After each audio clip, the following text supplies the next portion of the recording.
This is a special edition. The Good Stuff. I mean, we had to move quickly. We had to pivot quickly and change quickly. That's sort of where I excel. A local boutique owner finds new ways to give back to the community that supported her for over a decade. Hey everyone, I'm Brittany Folkers and welcome to The Good Stuff. Nicole Whitesell owns Adorn and she has had to overcome a lot. A pandemic is just the latest obstacle. John Goodwin shows us how her story is woven into the fabric of Portland. Speak with Nicole Whitesell, and you'll find out fast that she doesn't back down from a challenge. So we really specialize in working with people that hate shopping. She's the owner of Adorn, a clothing boutique with 4 locations in the metro area. My whole concept is to be in neighborhoods and be in communities. So if you walk into my Fremont store and I'm there, I know everybody that comes in. And the community that's so important to her has helped her get through some pretty tough times.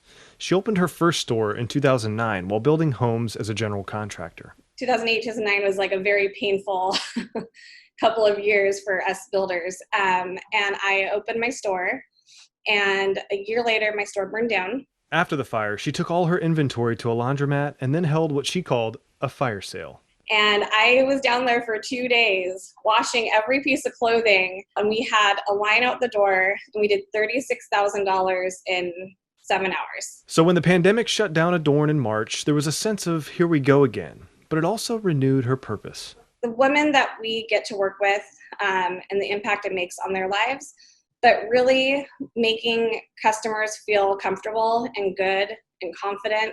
It's way more fun to do this interview with my dress and my sneakers than yoga pants, you know? The entrepreneur is also a mom of 3. It gives her a special place when helping other women find their look and their voice. 1, don't be afraid to ask for help. 2, we can't do it all. I have failed so many times, but that also means that I've tried a lot of times. Nicole says she excels when things force her to move fast, and in true COVID style, she's had to do just that. From fulfilling orders and delivering them with help from her kids to Facebook Live fashion shows. She even turned this location on Southeast Division into a markdown store. You know, budgets have changed and shifted, so everything that you find at the warehouse is anywhere from 30 to 90% off. With a come-as-you-are attitude, she strongly believes in dressing for the day you want to have, which is why Nicole is up to the challenge, building up other women and making the most of today. You know, make mistakes and then plan to do better, right? Like, things are different, but we have control over what we choose to make of this time. John Goodwin, KGW News. Wow, tenacity doesn't even begin to describe her. That is so cool. That is what I call some persistent creativity right there. Now, Adorn's downtown location will reopen in just a couple of weeks as a creative styling space. It'll give struggling designers and stylists a place to collaborate. That is so cool. Well, new support for Oregonians struggling in the fishing industry. Through a new grant and community donations, Newport Fishermen's Wives is offering help with the essentials like food and medical and school supplies. Families can apply online by August 19th.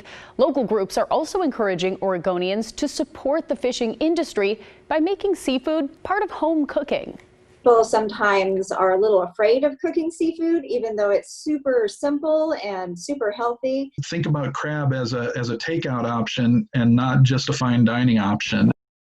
I want some crab right now. That looks delicious. Well, the Eat Oregon Seafood campaign shares how people can easily cook it at home. The Oregon Dungeness Crab Commission is also helping grocery stores and restaurants adjust to conditions under COVID-19.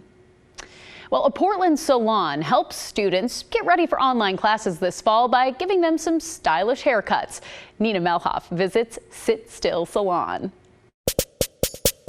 An errand with kids, but make it fashion. This is Sit Still Kids Salon, and it's no barbershop. We do braiding, we do hairstyling, we're adding color. We also do manicures, we do sparkle strands. Sit Still was founded by this mom of twin girls, Nouveau, right here in Portland. Her business partners, 3 other local moms, are working to franchise the fun idea with locations off North Williams in Portland, Bethany Village on the city's west side, and our Keep Portland Weird sister city of Austin, Texas. Kids salons are catered to entertain them, to keep them to stay still. And so what we have is an iPad for them to watch a show. There's a treat at the very end. And it's just an atmosphere where they could be who they want to be. This is the time of coronavirus, and Sit Still reopened their doors with solid protocols. Book that appointment and pay the flat rate online ahead of time, totally contactless. They text you when your stylist is ready. Special UV oxidation tape kills germs on the door handles. Sanitizer right inside. Masks required, like my daughter and her stylist modeled when we went last month. Industrial-grade air filters, every surface, including those clutch iPads with cartoons, wiped down in between. We've been really careful about what we have been doing, not really much out in the community, and just following a lot of precautions and keeping the kids pretty much at home. But eventually at some point they do need a haircut. And we were at that time. And with all the precautions that Sit Still is doing, we felt really comfortable about coming in. Lots of us have been there with the COVID hair. It's shaggy, it's in your eyes, it's a tangled mess. Sit Still has been helping teach braiding, special cuts, and ways to hold hair back out of the face so you can go longer between appointments if you don't feel comfortable coming often. Parents like Allison now looking toward the virtual school year when backpacks aren't needed, but that webcam view from the shoulders up is going to be so much more in focus. That is my favorite ending to a story. What a little cutie pie. Well, you can find more details about Sit Still Salon and a link to their website. Go right now to kgw.com. Well, hey, there's more good stuff ahead. A scout in Washington sews hundreds of face masks for students and teachers. We've got that story coming up after this.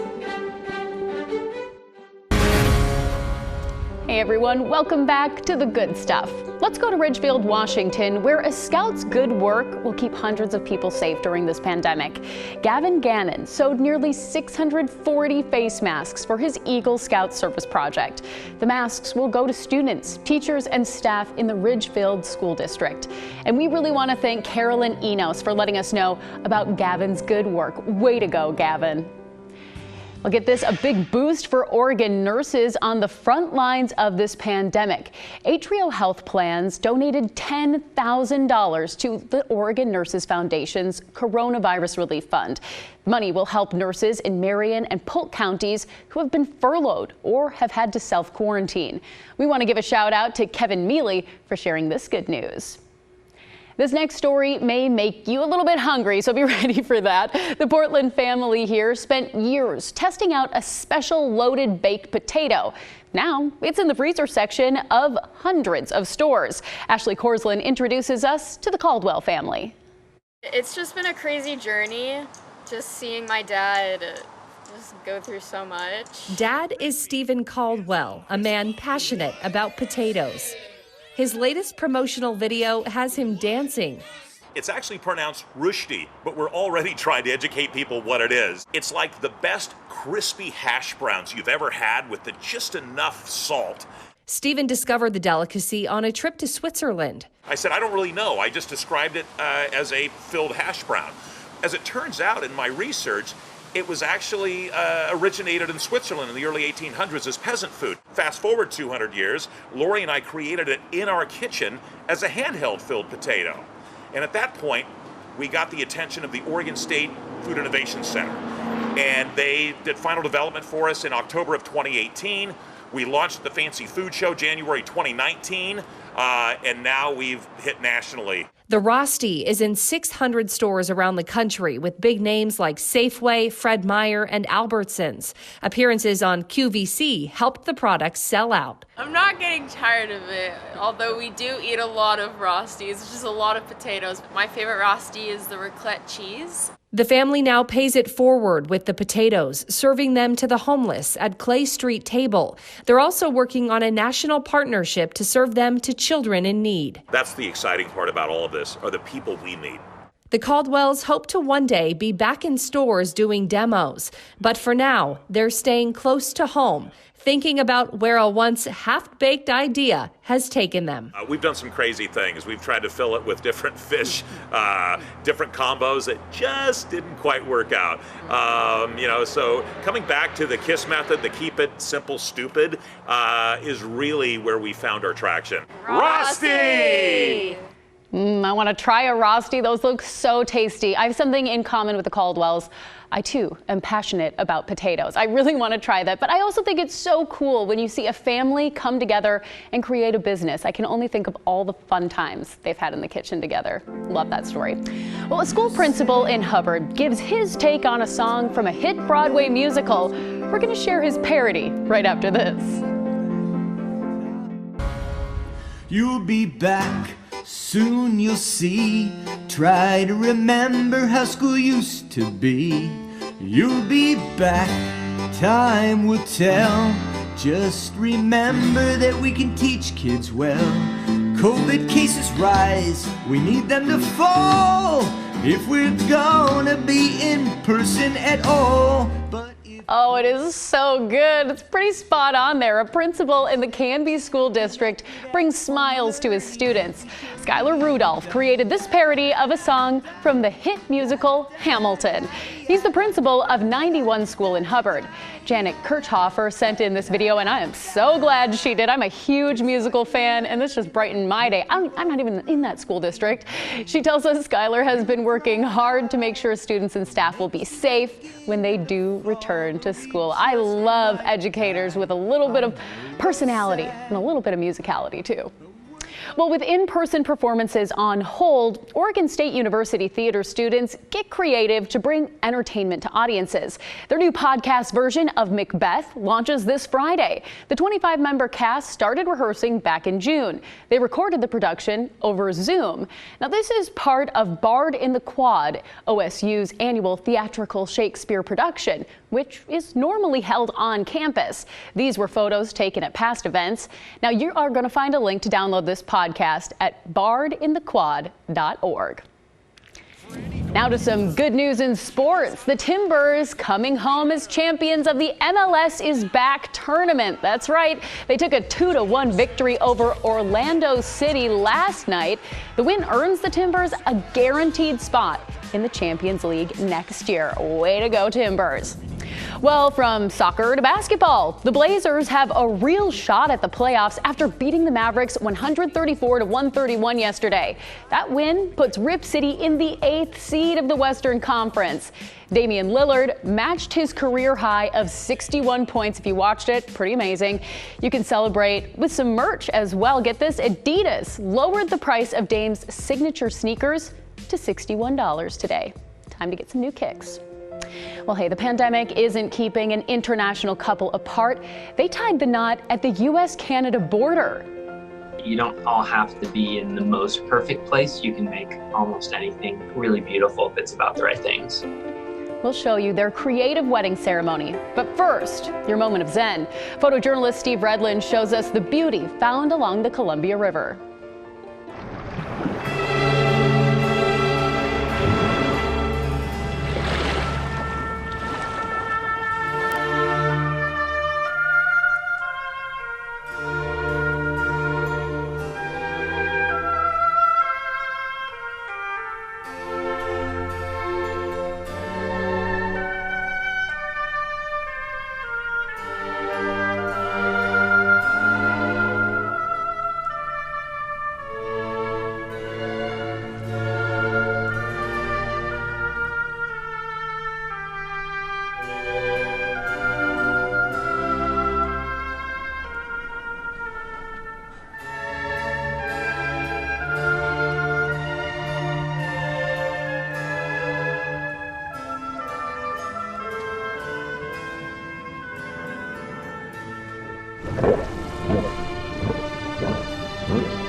Welcome back to The Good Stuff. What do you say we end the show with a love story, shall we? Well, a couple from two different sides of the U.S.-Canada border, they found a creative way to get married. Sebastian Robertson explains. During a time of so much divide, Peace Arch Park serves as a reminder that there may just be more keeping us together. You don't all have to be in the most perfect place. You can make almost anything really beautiful if it's about the right things. This 19-acre park in Blaine, Washington straddles an international border. Americans can't step onto the street to the north. Canadians can't cross onto the parking lot to the south. A small patch of land with a seemingly indefinite closure just doesn't matter. I texted Ryan and I said, the park's open, let's make out. A place where Ryan from Bellingham and Savannah from Abbotsford, British Columbia, fell deeper and deeper in love. Who could have ever imagined that our borders would be closed for such a long time? Both countries shut down non-essential travel in March, an attempt to stop the spread of the virus. The closing that kept this newly engaged couple apart for more than 3 months. Of course I couldn't wait to kiss him. They just didn't want to wait for the world to reopen. So despite a global pandemic and a closed border, they found a way to not only get married, but get married in person. The answer? Private property offered up by a family friend that just so happened to straddle two countries. It's hard to describe the emotion because we wanted to be so excited and we were, but I think there was an ounce in both of us that we were scared something was going to go wrong. Not your average wedding. Americans stayed to the south, Canadians to the north. Elderly relatives stayed home due to the coronavirus. And the aisle they walked down, our aisle was that borderline. All happening under the watchful eye of U.S. Border Patrol.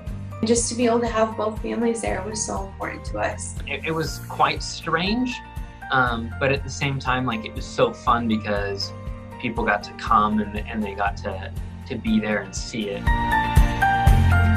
A love that, in this case, truly knows no boundaries.